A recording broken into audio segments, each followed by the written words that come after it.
छत्रपति संभाजीनगर में मीडिया से बातचीत के दौरान विरोधी पक्ष नेता अंबादास दानवे ने कहा कि शिव जयंती पर दरियापति शिवराय प्रदर्शन के माध्यम से छत्रपति शिवाजी महाराज की सागरी सेना और उनके शौर्य का गौरव सामने आया। उन्होंने बताया कि मंत्रालय में रिश्वत और फाइल मंजूरी के मामलों पर कड़ी कार्रवाई होनी चाहिए। आगे दानवे ने कहा कि जात प्रमाण पत्र वितरण में गड़बड़ी हुई तो उसकी जांच होनी चाहिए, लेकिन आम लोगों को परेशान नहीं किया जाना चाहिए। साथ ही दानवे ने फ्रांस राष्ट्रपति के स्वागत पर बैनरबाजी, विकास, बेरोजगारी, महंगाई जैसे मुद्दों पर भाजपा को जवाबदेह होने की बात कही।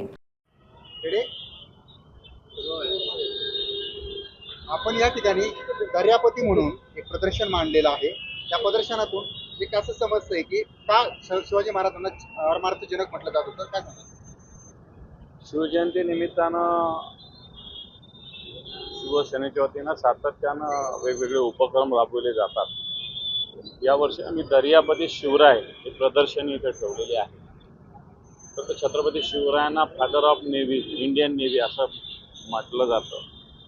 आणि हे सगळं बघितल्यावर त्याचा इतिहास, सत्यता काय, कशा पद्धतीनं छत्रपती शिवरायांनी अशा पद्धतीनं दर्यावर आपलं राज्य निर्माण केलं होतं। आताच्या काळात जर बघितलं तर अमेरिकेच्या या युद्धनौका निघाल्या, इराणच्या निघाल्या, त्या काळातलं सगळं आरमार बघितलं आणि त्याच्यात मला असं वाटतं दर्यावरचं सगळं बघितलं नेव्हीचं, तर मला वाटतं एक अलौकिकपणा छत्रपती शिवरायामधला दिसतो आणि याचं माहिती संभाजीनगरकरांना झाली पाहिजे। ठीक आहे, लढायला लढल्या, जिंकणं हे आहे, पण तो त्या काळात अशा पद्धतीनं स्थापन करणं, दर्यावर राज्य निर्माण करणं, पोर्तुगीज, इंग्रज, डच हे काही सोपं काम नव्हतं आणि म्हणून त्याचं प्रदर्शन इथं ठेवलं। जनतेचा मोठा सपोर्ट, पाठिंबा याला मिळतोय। शिरवाळ्यांबाबत एक रोहित पवार एक शंका व्यक्त केली आहे की शिरवाळ्यांनी विलिनीकरणबाबत आपली स्पष्ट भूमिका मांडली होती, त्यामुळे त्यांना अशा पद्धतीला गुंतवलं जात असणार का, आधी शंका आहे। 35 जणांना कसं गुंतवणार हे त्यांचं मत असेल, परंतु मंत्रालयात अशा पद्धतीनं लाचखोरी होणं, मंत्रालयात काय कुठेही होणं चुकीचंच आहे, पण मंत्रालयात होतं आणि तिथं त्या मजल्यावर पोलीस खात्याचे लोक घुसून मंत्रालयातल्या एका कर्मचाऱ्याला अटक करते। दुर्दैवाने लाजिरवाणं या महाराष्ट्राला। या महाराष्ट्रात मंत्रालयात जाताना सगळ्यात आधी छत्रपती शिवरायांचं दर्शन करावं लागतं। या छत्रपती शिवरायांची शिवशाहीचं राज्य या महाराष्ट्रात असावं।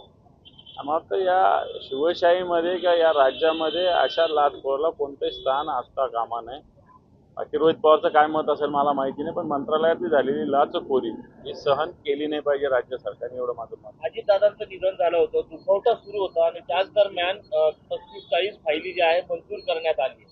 एक गंभीर प्रकार समोर आलेला आहे। आपल्याकडे एक म्हण आहे ना, मड्याच्या टाळूवरचं लोणी खाणं, म्हणजे अतिशय घृणास्पद, लाजिरवाणा हा प्रकार आहे। जर झाला असेल तर ज्यांनी कोणी केलं असेल त्याला कारवाई केली पाहिजे। ज्या अशा पद्धतीनं फाईल्स मंजूर झालेल्या आहेत त्या थांबवल्या पाहिजे। भागवत कराड जे केंद्रीय अर्थ राज्यमंत्री राहिलेले आहेत, त्यांनी एक विधान समोर आलेलं आहे। जी एलएनके कंपनी आहे जी गुंतवणूक करते, ती भारताबाहेर, महाराष्ट्राबाहेर जाणार होती गुजरातला, मात्र त्यांच्या मुलाचा त्यामध्ये भागीदारी आहे म्हणून ती महाराष्ट्रात राहिलेली। या वक्तव्याकडे कसं बघतो? सल्ला देईल मी त्यांना, जेवढ्या गुजरातमध्ये कंपनी गेल्या या सगळ्या कंपन्यात आता स्वतःच्या मुलाला सल्लागार करा, म्हणजे सगळ्या कंपन्या इकडे येतील तरी। कसं वाटतं तुम्हाला? तथ्य दोन प्रकारच्या गोष्टी याच्यात म्हणता येईल की हा धंदा झाला, मुलगा असला म्हणजे कंपनी इकडे, त्यांनी काही प्रेशर पण वापरला असेल ना, ते अर्थमंत्री होते ना, मुलाला त्याच्यात मुलगा डायरेक्टर आहे म्हणून ती कंपनी इकडे येते, म्हणजे जनतेशी काही घेणं देणं नाहीये। जनतेचं चांगलं होईल, भलं होईल, बुरं होईल, वाईट होईल, काही घेणं देणं नाही। मुलगा डायरेक्टर ती कंपनी इकडे आली पाहिजे किंवा मुलगा डायरेक्टर म्हणून ती कंपनी इकडे येते, हे म्हणणं मला वाटतं। किरीट सोमय्या काल संभाजीनगरमध्ये आले होते, त्यांनी संभाजीनगरमध्ये मोठ्या प्रमाणात ज्या नोंदी आहेत बर्थ सर्टिफिकेट सरकारला ती अवैध असल्याचं सांगितलेलं आहे, याची चौकशी करे, महापौरांची त्यांनी भेट घेतलेली आहे। यावरती शिवसेनेची भूमिका काय असणार? नाही, याच्यामुळं किरीट सोमय्याने निश्चित अशा पद्धतीनं काय असेल चुकीचे सर्टिफिकेट दिले असं थांबवले पाहिजे, परंतु माझ्या कानावर असं आलंय ग्रामीण भागात सुद्धा, त्याच्यामुळे जे वेगवेगळे जात प्रमाणपत्र दिले जातात ते थांबलेले आहे। वड्याचं तेल वांग्यावर काढलं जातं. बऱ्याच जणांना, मुलांना आता शाळा कॉलेजला हे सर्टिफिकेट लागतात. निवडणुका आहे तो काळ सुद्धा आहे, त्यालाही सर्टिफिकेट लागतात. आता ग्रामपंचायतीच्या निवडणुका आहेत, त्यालाही सर्टिफिकेट, त्याला सुद्धा प्रशासनाने थांबवलेलं आहे. किरीट सोमय्याच्या म्हणण्याचं तथ्य तपासा, काही हरकत नाही, परंतु थांबवू नका. सरसगड गावाबरोबर किरडे रगू नका, अशा प्रकारची भूमिका आमची राहील. फ्रान्सचे राष्ट्रपती मुंबईमध्ये येत आहेत, मोठ्या प्रमाणात बॅनर लागलेले आहेत. त्या बॅनरवरून एक टीका होतीये विरोधी पक्षाकडून. मला असं वाटतं विदेशात गेल्यावर असे कोणतेच बॅनर लागत नाही. मी कित्येक विदेशात जाऊन आलेलो आहे. मग ते हे ओंगाळवानं प्रदर्शन असतं, बॅनर पोस्टर, ते ओंगाळवानं ते फ्रान्स सारख्या राज्याच्या, फ्रान्स सारख्या देशाच्या प्रमुखासमोर.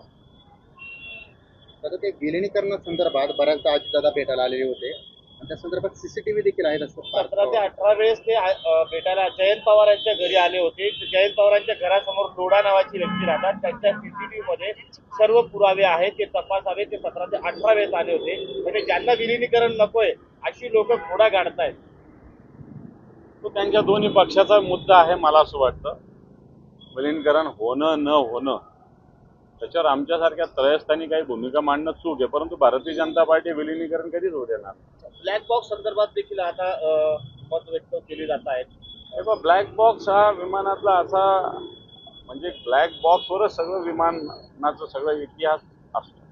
ब्लॅक बॉक्स का असतो की मोठा अपघात होऊ शकतो, सगळं नुकसान होऊ शकतं, पण ब्लॅक बॉक्सला कोणत्याही प्रकारचा धोका कधीच होत नाही. मला चांगलं आठवतं 10-20 वर्ष झाले असेल, त्याला चांगले 30 वर्ष झाले असेल, आपला एक ब्लॅक बॉक्स समुद्रातून कित्येक वर्षांनी आपण शोधला होता आणि तो सुस्थितीत होता. म्हणजे कित्येक वर्ष समुद्राच्या पाण्यात राहिल्यावर तो सुस्थितीत होता. ब्लॅक बॉक्स सुस्थितीतच असला पाहिजे, तो बंद पडला म्हणजे संशयाला जागा आहे. ते विमान अपघाताचा जो तपास ब्युरो आहे त्यांच्याकडून एक निवेदन जारी करण्यात आलेलं आहे. त्यांचं म्हणणं असं आलं आहे की अजित पवारांच्या विमानात 2 रेकॉर्डर होते, बराच वेळ आगीत जळाल्यामुळे रेकॉर्डरचं नुकसान झालंय. त्यापैकी L3 कंपनीचा जो संभाषणाचा डेटा आहे तो मिळवण्यात यश आलेलं आहे. कोणतंही जळून काही होऊन त्याला काही होत नसतं. मला असं वाटतं जे कोणते आहे विमानातले ब्लॅक बॉक्स ते होतच नसतं. कंपनी सांगत असेल ते खोटं आहे. टिपू सुलतानच्या विषयावरून भाजपनं सत्ताळांना खूप टार्गेट केलंय. हे प्रकरण गाजते. आता टिपू सुलतान पुन्हा एकदा हा विषय गाजू लागला.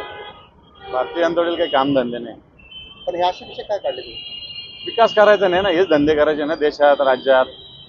शेतकऱ्यांच्या विषयी बोललं पाहिजे, बेरोजगारी विषयी बोललं पाहिजे, महागाई विषयी बोललं पाहिजे, सरकार काय विकास करतं त्याच्याविषयी बोललं पाहिजे, राज्याच्या आर्थिक स्थितीविषयी बोललं पाहिजे. काय काढलं टिपून टिपू असेल कोण तर त्याला टिपूला फाशी द्या ना, द्या ना. तुमचे लोक, नगरसेवक लोक रस्त्याला नाम देतात टिपून, मग त्याला पण फासावर चढवा. सपकायला काय तुमच्या लोकांना, त्यांच्या लोकांची, तुमच्या लोकांची जीभ कापा ना जरा, नाही तर हात कापाचाही केली असेल त्याच्यावर.